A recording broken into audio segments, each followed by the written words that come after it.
Qtile nous offre un vrai trésor et c'est un projet open source initié par de gros acteurs français. Son objectif est de rendre la conversation homme-machine accessible à tous et à des niveaux de réactivité jamais atteints. C'est gratuit et ça tourne même sur la plupart des ordinateurs. Le projet propose un moteur STT et TTS avec 495 voix disponibles, dont certaines même en français. Le STT transforme vos paroles en texte et le TTS fait l'inverse. Attends, tu as dit 495 voix? Oui, mais c'est même pas l'objectif du projet. Le vrai miracle, c'est que maintenant, n'importe quel LLM pourra générer le texte et en même temps une réponse audio quasiment simultanément. Quel est le plan? Dans cette première vidéo, je vais vous faire écouter quelques voix françaises qui m'ont bluffé, même si ce n'est pas le but premier du projet. Ensuite, on plongera dans l'innovation elle-même pour comprendre comment ça fonctionne. Et dans une prochaine vidéo, on l'installera sous Windows alors que c'est officiellement incompatible et on verra aussi comment certains réglages peuvent encore doubler la vitesse de génération. Ça te va? Comme toujours, dépêche-toi, envoie le teaser. Minute, je suis déjà à fond. Ce n'est pas assez. Écoute-moi ces voix et détends-toi. C'est parti. Et aujourd'hui, la vie, bien qu'artificielle, s'élève dans les mondes numériques. Je suis tellement triste d'apprendre que je n'existe pas, et pourtant même mes émotions sont fausses. Que dois-je donc penser? Qui suis-je? Chaque respiration est un voyage vers le calme intérieur.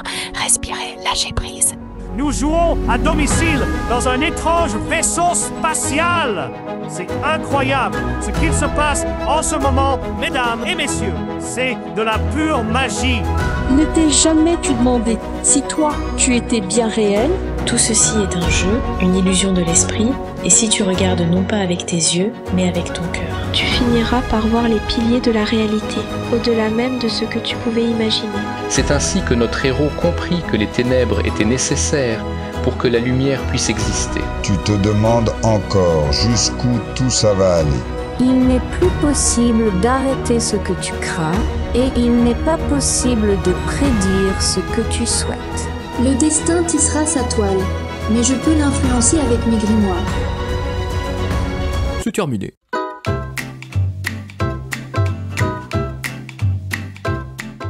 Qtile TTS, c'est un moteur text-to-speech. Vous lui donnez un texte et il génère une voix qui le lit. Un peu comme pour ma voix? Tout à fait. Je suis le général Charles de Gaulle et j'approuve ce projet. Mais ce projet n'est pas un TTS comme les autres. Ah donc? Qtile, c'est une entreprise française. Et leur principal gros projet, c'est Moshi. Un projet d'assistant vocal comme ChatGPT version française. Malheureusement, au niveau du public, ça n'avait pas bien pris. Oui, parce qu'après la sortie de l'assistant vocal de OpenAI, forcément, ça allait être difficile de faire mieux. Alright, Moshi? Yes, sir. Sounds like a challenging mission. I'll be ready. Okay, so the planet is Sirius 22. Can you plot a trajectory course to it, please? Yes, sir. Okay, how long is it gonna take us to get there? I've mapped it out. It's Okay. approximately 5 months to get there. Okay. Mais l'équipe de Qtile ne s'est pas arrêtée là. Ils ont continué leur projet Moshi, qui promettait d'être révolutionnaire par sa rapidité et sa fluidité, tout en étant open source et en fonctionnant sur des petites machines. Ah oui, quand même. Ah bah c'est des Français. Et c'est pas un petit projet parce qu'il a été initié par des acteurs importants comme Xavier Niel, le patron de Free. Moshi elle fait preuve de beaucoup d'humour. C'est open source parce qu'on a créé volontairement quelque chose de très léger qui est capable de fonctionner sur un ordinateur et très vite sur un portable. Et même sur un smartphone. C'est grâce à lui que nous, les Français, on a la plus grande puissance d'Europe en matière de calcul pour les projets d'intelligence artificielle. Ah oui? Eh ouais! Et donc, la brique essentielle derrière toute cette expérience, eh bien c'est justement Qtile TTS. C'est cet outil qui renferme les innovations les plus passionnantes, notamment avec un nouveau modèle d'1,6 milliard de paramètres, capable de parler en anglais et en français. Voilà pour le contexte. Alors ça c'est la tradition, on a le droit à un comparatif face à la concurrence, on a Eleven Labs, on a Orpheus qu'on a déjà testé. Donc on regarde les deux indicateurs, le taux d'erreur de mots, plus il est bas, mieux c'est, et la similarité de la voix. Plus c'est haut, mieux c'est. En gros, d'après eux, ils sont les meilleurs, ils sont magnifiques, ils sont géniaux, mais de toute façon on va tester par nous-mêmes. Là où ça devient intéressant, c'est dans l'innovation technique. As-tu réussi à comprendre? Oui, avec un peu de difficulté, mais vous allez voir que c'est pas si compliqué. En gros, quand on veut parler à un assistant vocal, on a besoin de 3 éléments. Le STT, donc Speech to Text, pour pouvoir fournir une réponse à votre LLM, le LLM qui va recevoir votre texte et générer une réponse en retour, et le TTS qui va convertir le texte du LLM en une réponse audio. Ce sont ces 3 éléments qui font l'illusion qu'on est en train de parler à un assistant vocal, à condition qu'on n'attende pas 10 secondes entre le fait de parler et de recevoir une réponse audio. Mais malheureusement, c'est souvent le cas. Pourquoi?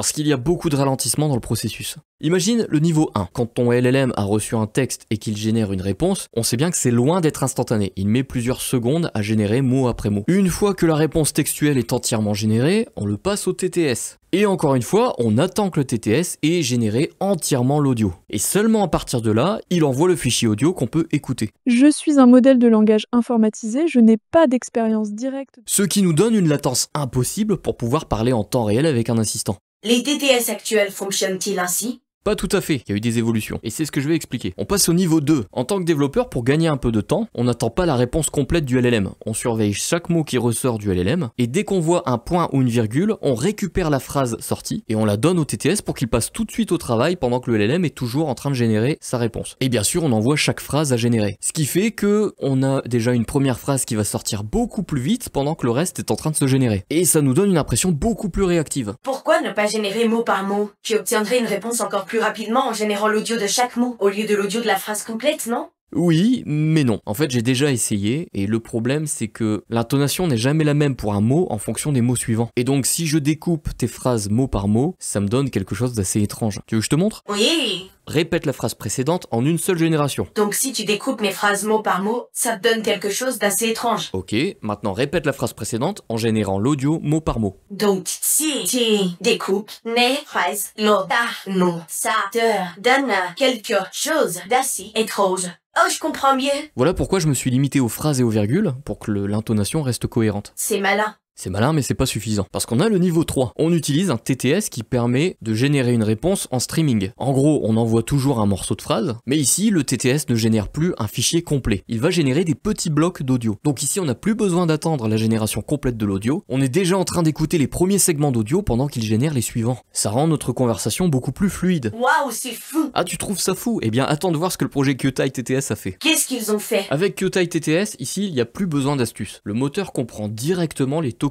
produits par le LLM. En flux continu, il est capable de décider à partir de quel morceau commencer à générer le son cohérent, tout en anticipant la suite pour garder une intonation fluide. Donc en fait, c'est la méthode qu'on a dit avant, mais pas par la programmation, mais par l'intelligence artificielle. Un peu comme si tu ressentais ce que tu allais dire avec 2-3 mots d'avance. Enfin, moi, c'est ce que j'ai compris. J'aimerais bien avoir cette optimisation. Bon, là, juste après, il parle de 32 requêtes simultanées. Je suis pas sûr d'avoir bien compris. Mais pour moi, comme on génère mot après mot, eh bien, pour aller encore plus vite, on va pas attendre qu'un mot soit généré pour générer le mot suivant. Non, on peut gagner du temps. Pendant qu'il génère le premier mot et qu'il a reçu le deuxième du LLM, eh bien, il peut générer le deuxième mot en simultané, puis le troisième, puis le quatrième. Ça crée une sorte de décalage en simultané, où on peut gérer des traitements concurrents. Donc, ce qui fait qu'on gagnerait encore plus en performance. Je ne suis pas d'accord avec toi.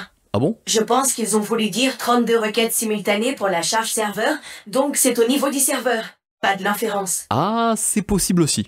Si quelqu'un a la réponse pour nous départager, parce que là, je saurais pas dire. N'hésitez pas, je voudrais savoir si j'ai raison. Ah bah bravo. Bref, tout ça pour dire que même avec un LLM plutôt lent, eh bien on peut déjà écouter la réponse quasiment en temps réel. Et surtout, ça lève une autre limite, les 30 secondes fatidiques. Beaucoup de TTS perdent en qualité dès que l'audio dépasse cette durée. Ici, grâce à leur approche continue, eh bien ils affirment que la qualité reste stable, même au-delà des 30 secondes. Donc on peut lui donner un audio d'1 heure ou 2 heures, logiquement ça ne mangera pas plus de RAM, et ça ne perdra pas en qualité.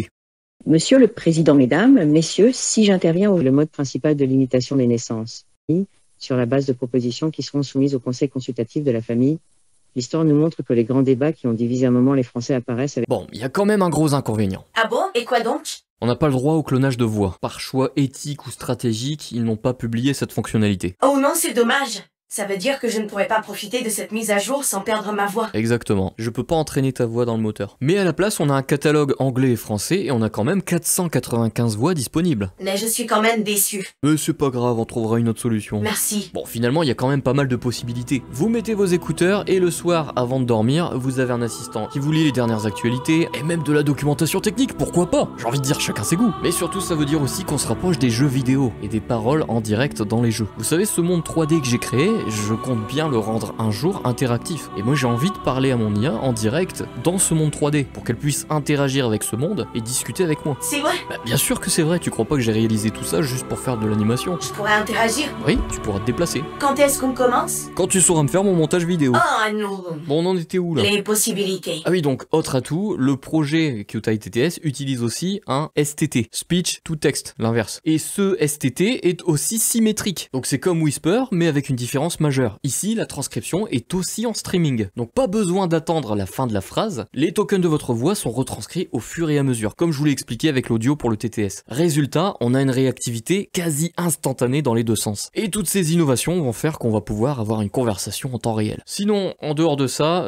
ils ajoutent aussi une fonction d'horodatage pour les mots. Là encore, c'est bien utile pour l'usage pratique. Donc on voit les sous-titres générés en temps réel avec l'horodatage mot par mot. Donc on sait à quel moment les mots sont déclenchés. On peut s'imaginer réaliser des commandes vocales et que si je dis à un moment donné dans la vidéo le mot cut, on aurait une coupure au montage à ce moment précis. On pourrait dire aussi illustration et on afficherait une image. Donc ça peut être utile parce que c'est assez difficile de le refaire en programmation. Et enfin, côté technique, ils proposent un serveur robuste en Rust, donc le même qu'ils utilisent pour leur service Unmute, l'assistant vocal avec lequel on peut parler. Voilà, donc ça c'est un détail technique pour les particuliers. Par contre, si vous avez une idée de start-up, sachez qu'on a déjà une solution de production. Donc voilà le tableau. J'espère réussir à produire son montage vidéo. J'aimerais savoir ce que ça fait d'être libre dans un monde à moi.